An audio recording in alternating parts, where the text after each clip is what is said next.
Hi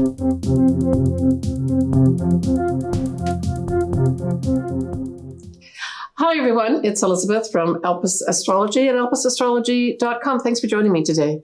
So today this video is going to be on my take for the astrology and then the following horoscopes for the ascendants and sun signs for January 2024.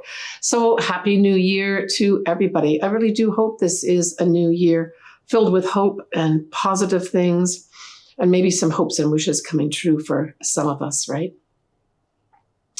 All right, so straight on the 1st of January, we have that Mercury that's been retrograde, that started its retrograde in Capricorn and then made its way back to Sagittarius, will turn direct at 22 degrees of Sagittarius. I mean, how auspicious is that? And I want to emphasize, especially for folks that are Sagittarians or that they have a placement in Sagittarius around the 22 degree mark of Sagittarius, and especially also for the Geminis.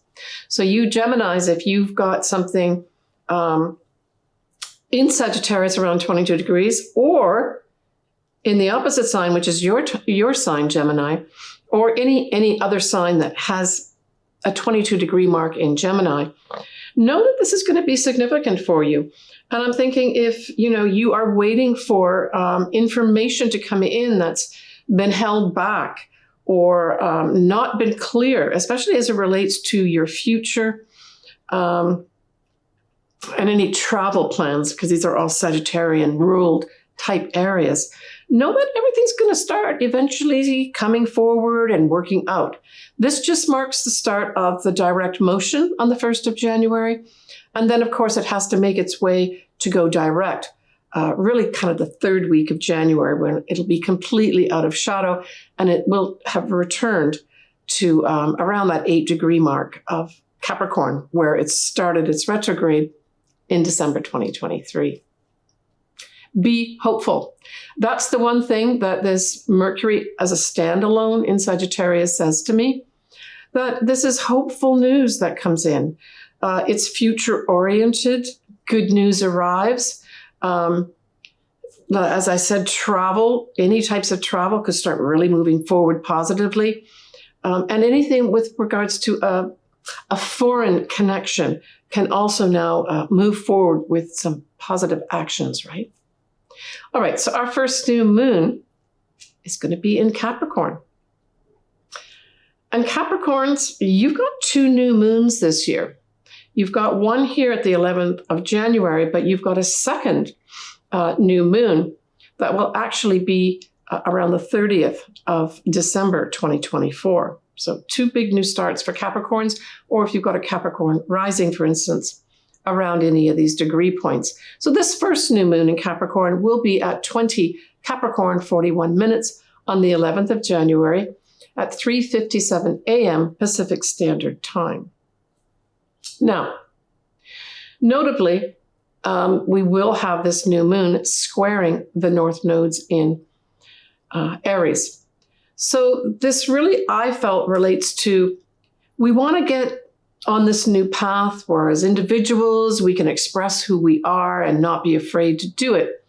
The new moon being in Capricorn says, and with the square to the north nodes, really speaks to, again, this uncomfortable transition time for the newness to happen, and this being held back by those that are in power, that can control the rules and regulations, that type of thing. So we're not clear yet, right? We're not clear to get on that path, that Aries path, and move forward doing our own individual things. There's some kind of challenge here that you need to overcome. But certainly if you've got something around that 20 degree mark of Capricorn, this could be a whole new start for you, especially now related to Capricorns or Capricorn rising, right? If not, sometimes this stuff can go by, without any real noticeable effects. Now, we have Mercury, which will be at 27 degree of Sagittarius, chasing, Mars, which is going to be at 5 degrees of Capricorn. And so it's the first time and the last time this month of January that although Mercury will chase Mars through the whole month of January, it'll be the only time that Mercury will be in Sagittarius. So I saw this also as a hopeful emissary. That's what I saw. And don't forget that Mercury, right, in mythology, was the only entity that could go from, the gods up there in the heavens down to Hades or Pluto, in the underworld safely without having any repercussions. And that's how I saw this. A Mercury in Sagittarius chasing this Mars is an emissary, is trying to work something out here for foreign nations, for the travel industry perhaps, and individually for our future. And it is trying to put effort into getting this moving forward. But all of January, as I said, we have Mercury chasing after Mars. It will eventually catch up, and there will be some significant things happen here, more so in February. But this is an emissary that wants to make change for the future, wants to change perhaps travel rules, that type of thing. And it's going after this Mars to get energy to push this stuff forward, right? Also could be diplomatic type stuff as well. Now, Mars itself in Capricorn will be sextiling Saturn, which is beautiful. This is opportunities for us to take action to what? To put new types of structures around areas of our life that more importantly relate to things like our spiritual values. It helps put structure around compassionate projects, for instance, too. Puts the energy into that. Now we're going to have Venus, which will trine Chiron, and that's going to be beautiful. So this brings in healing energy here. But it also could be, I'm thinking, females itself. We may hear from a female that can bring great healing to people, right? We have that moon and that sun trining Uranus. And that is absolutely beautiful. So Uranus brings in unexpected things. It can bring in enlightenment. It can bring in surprises. But the trine says, hey, this is favorable energy. It's favorable surprises and unexpected things can happen. I also saw this new moon. I almost saw it like an egg cracking a little bit. And with the Uranus part, the Uranus causes a crack in the egg so that this newness can come out. And if we think about it, right, even we look at chickens being born out of the egg, it's that type of thing that I'm getting here. And it's not always an easy thing to do, but all you need is the crack to have that open and have this new thing come forward, right? And I think this is going to do with, we're going to get some indication of, hey, there is going to be some new things, new changes here with regards to structures for all those things that are ancient, archaic, in the past. They should stay in the past. And we want this newness rushed in, right? So we're going to see evidence of that, slight cracks, right? We will also have Mercury, as I said, in Sagittarius. It will do a wide square to Neptune. And I know I spoke about this during the my video that I did on this whole Mercury retrograde. It is wide, but it's still there. It will be exact a couple days prior to the new moon on the 11th of Jan, just like literally on the 9th and 10th.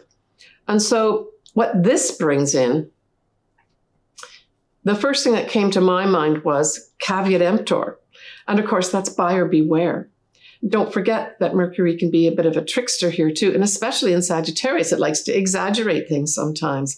It makes things look beautiful, like really nice. How could you resist? And with that Neptune in the square, it really speaks to, potentially being deceived, potentially being snowed, a potential fog around where you really don't see what's going on. So if you do have something, say, around that 27 Sagittarius and or 24, 25 Pisces, there could be something here that may come up for you that you need to pay attention to. It's play out in literally communications with you, from you. It could be letters, it could be contracts, all that type of thing, right? Okay, the next thing that I saw important in the month of January was for the first time in a very long time, we will have the Sun conjunct Pluto at 0 degrees of Aquarius. And recall that 0 degrees is a critical degree, and it's the beginnings, right? So this, I believe, is going to mark, especially in the collective, a whole new beginning. The Sun is our essence. Pluto is about transformation. Aquarius is about change. And so look at the 20th of June, 21st, maybe the 19th. In the collective, in the world, some major change that is affected, maybe major changes. So we're talking about humanitarian types things, right? We're talking about things being equal for people. Now, Aquarius as a sign can also rule things like, outer space and potentially all the scientific things that we've got going on.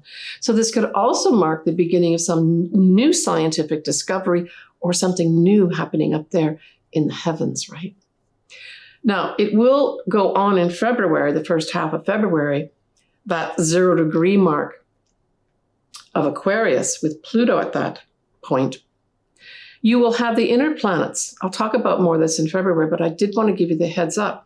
So we're going to have Mercury, Mars, and Venus, all conjunct also after the conjunction of the Sun. I see the conjunction of the Sun as the most important, but then the first half of February with the other 3 inner planets, fast-moving planets, are also going to ignite whatever it is that came up around the 20th of Jan. We will have also that same day, Mercury will go direct and out of shadow. He won't go direct, but he will be direct and out of shadow at 8 Capricorn. And so this is all going to be occurring, the whole Sun conjunct Pluto at 0 degrees of Aquarius at 4:57 p.m. Pacific Standard Time. We're also going to have Mercury conjunct Mars at this time. So there's going to be some news, unexpected news come our way as well, where there may be some breaking up of structures of some sort here, right? So the effect of Mercury on the Mars is really, actually it may be breaking up structures, but it's breaking news. Whoa, that's what this is. Breaking news about some kind of archaic structures of some sort. And this could relate into politics and things like that, but it could also literally just be structures.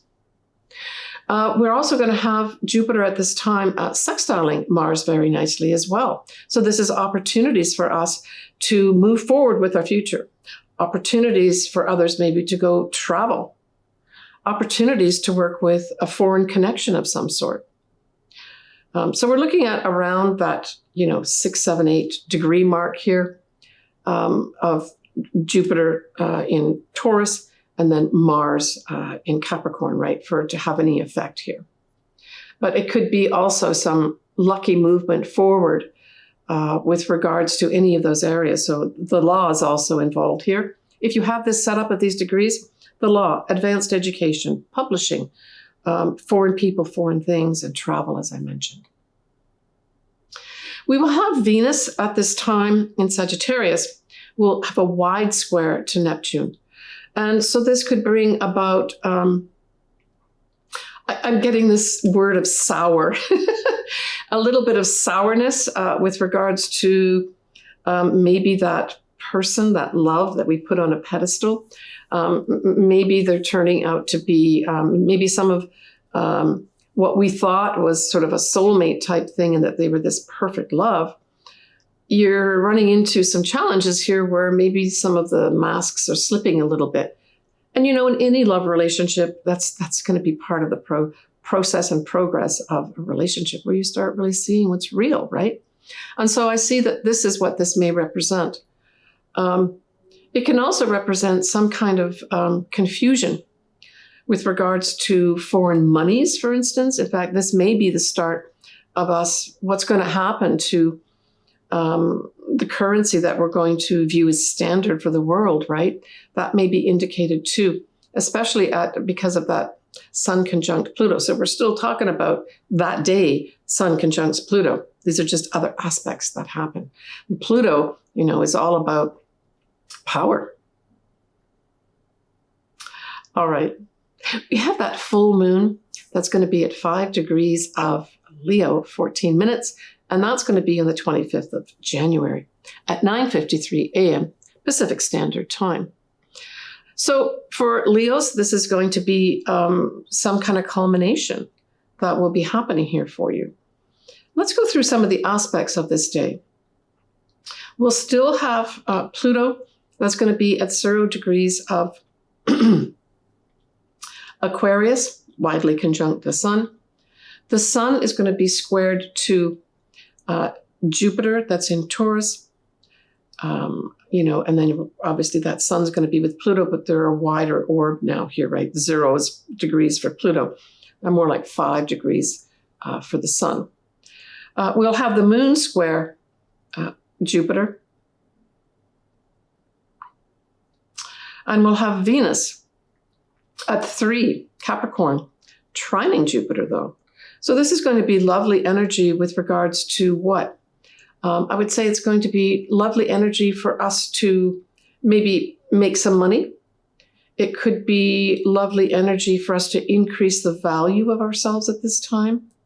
We may increase some of our possessions. We're also going to have that Jupiter at 6 of Taurus will be sextiling Saturn. And so this is lovely as well. I saw this as perhaps foreign nations being given the opportunities to put down new structure in their lives here. But certainly if you have something, say around that 6 degree mark of Taurus or 6 degree mark of Pisces, where Saturn is, it could be an opportunity to change up some of the structures with regard to some legal matter, for instance. Travel could have some new rules and regulations come in here too. That's a big one in terms of the collective at this full moon at 5 Leo. We're also going to have Mercury here that's going to be trining. It's going to be a wide trine to Jupiter, but it is there. So again, these are opportunities for us to discuss travel, the law, anything to do with advanced education and publishing, if you've got something around the degree points, right? Now, we have Mercury will be conjuncting Mars, but Mercury is approaching Mars, right? So it's still not conjuncted, but it's coming awfully close here. And so this is that, spark to get the message across. And the message is going to come across from those that have some kind of connection with regard to the rules and regulations. Now we end the month on the 27th of January. Uranus goes direct at 19 degrees of Taurus.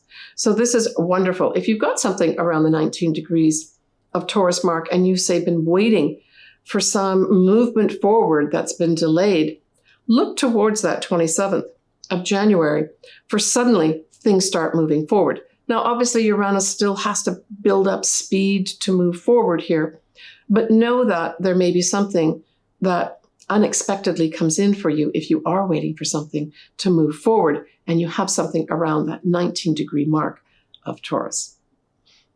All right, so next I am going to do all the sun signs and ascendants. Whatever resonates with you, you should be watching and or listening to.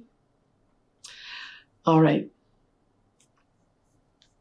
So for Gemini, that new moon in Capricorn falls in your 8th house. So this is a new opportunity to do what? Well, take a good hard look at your finances. Take a hard look at your investments. Find out, are there any new rules and regulations that you've got to pay attention to with regards to these? Pay attention to 401ks and pensions. I would just say this is an opportunity to just review everything in those areas of life. And that would include your mortgages. Take a good look at your credit card, how you're spending. Do you need to maybe negotiate that whole APR, the interest rate that you're paying? Don't doubt that that you can't do it at this time with this new moon in Capricorn. Capricorn rules those people who make the rules and regulations. So it encourages you to potentially do that type of thing in a very positive way, right? For others, it could be a new start with regards to your psychological self. Maybe you decide to seek expert advice with regards to some kind of therapy that you might want to get involved with. For others, it may be a new start with regards to maybe a serious relationship that you're going through right now, where you're going to be sharing resources and you've got to set up bank accounts and things like that. That could be the new start for some Geminis as well. When we look at that conjunction of the Sun and Pluto at 0 degrees of Aquarius, that is in your 9th house and it forms a lovely trine with you. Well, what does that say? Well, that puts some beautiful energy into anything 9th house. That's travel becomes a possibility now. Anything regarding the law or legal stuff now has some positive energy of a new start and moving forward. Remember that 0 degrees starts, a new start, new energy coming in here. For those doing advanced degrees, if there's been issues there, this also provides this lovely energy to move things in a new way for you, right? To transform something here. For other folks that are having some kind of dealings with foreign people and foreign lands, wow, this sets up a whole new energy, maybe even unexpected turnarounds from people in power to give you your power back. And this could translate, of course, into visas, passports, that type of thing, where maybe you were held back.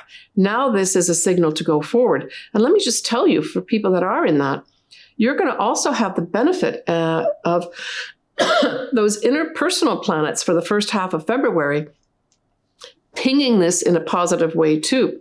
So don't think this is a one-off. You're going to get lots of assistance for all those different areas right the way through the first half of February. Good luck. Now, when we look at that full moon that is in Leo, well, that sextiles you, Gemini, and it's going to be in your 3rd house. Wow. So this brings wonderful things to light with regards to anything to do with communications. Things are possible now. Maybe there's a big illumination that's going to be put on some aspect of Leo-related things. Well, what is that? Creative projects get tied up here at this time, and you're able to talk about it and get great success with it. Writing projects could come in for you. A writing project could also, culminate that maybe you finish off some big writing project here too. It can also mean, with the Leo part of it, it can also be children. There may be an element of children that are involved here.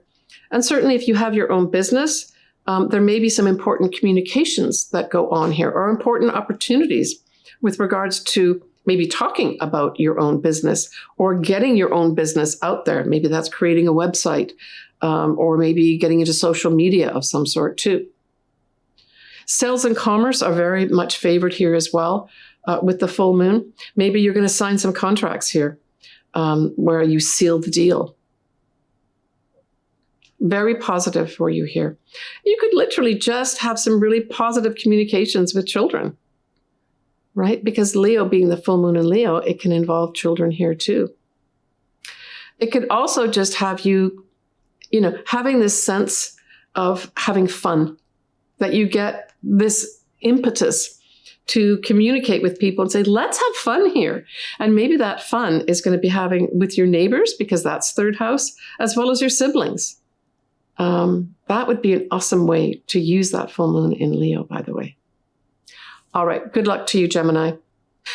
So when we do a little peek at February, I've already mentioned this a few times, but the inner planets, so that is Mercury, Mars, and Venus, will all, during the first half of February 2024, all conjunct Pluto at 0 degrees of Aquarius, activating that whole conjunction of the Sun conjunct Pluto at 0 degrees of Aquarius on the 20th of January. Wow. I'll talk about that in my February video. We have a new moon at 20 degrees of Aquarius, and we have a full moon at 5 degrees of Virgo. All right, folks. As always, I'm sending everybody lots of positive energy, lots of love. I'm really optimistic about this whole new year of 2024, especially because we've got that Mercury going direct in the positive, hopeful sign of Sagittarius, 22 degrees on the 1st of Jan, kicking off the whole year in such a positive way. Great time to get your chart done if you did want to get your chart done. All my contact details are below. I offer you different things that you can do. I would love to do your chart. I love to do astrology. I also do combine it with tarot too in one of my readings. I'm going to leave it at that. Please take care of yourself, everybody. Stay tuned. I will put as many announcements as I can everywhere on social media when I do my next live session. I had such a great time with all of you. All right. Take care of yourself, and I am wishing you just the best of the best for 2024. Bye for now, guys. Hi, everyone. It's Elizabeth here from Alpus Astrology. I'd like just to give you a little more detail about what I do with regards to the services I can offer you. Certainly, I suggest that if you've not had your chart ever done, this would be a good time to do it. Contact me. All my contact details are below, and we can talk to each other back and forth and arrange something for you. So I offer different services. I offer a full astrology report for 2 of my services. One is where I look at both your natal chart and your progress chart in detail. I accompany that with a physical chart as well as your charts that I'm looking at for that year. I do what's called a transit chart, which really involves your progressed chart for that year. In combination with your natal chart, I give you a report for that as well. Typically, I'd be updating an existing report for you. I have a lot of clients that come back to me yearly.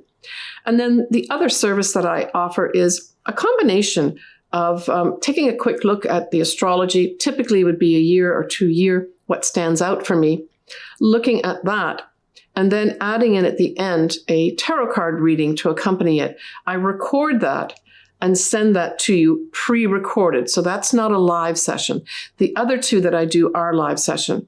And then I offer, obviously, custom. I do a lot of picking marriage dates, compatibility. I typically use what are called Davison charts or synastry as well, where I can combine 2 charts to see how do these 2 charts of these people work together.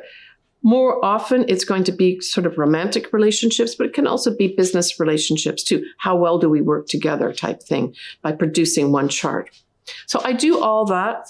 As I said, I would love to do your chart. Contact me below, and we can work together to make that happen for you.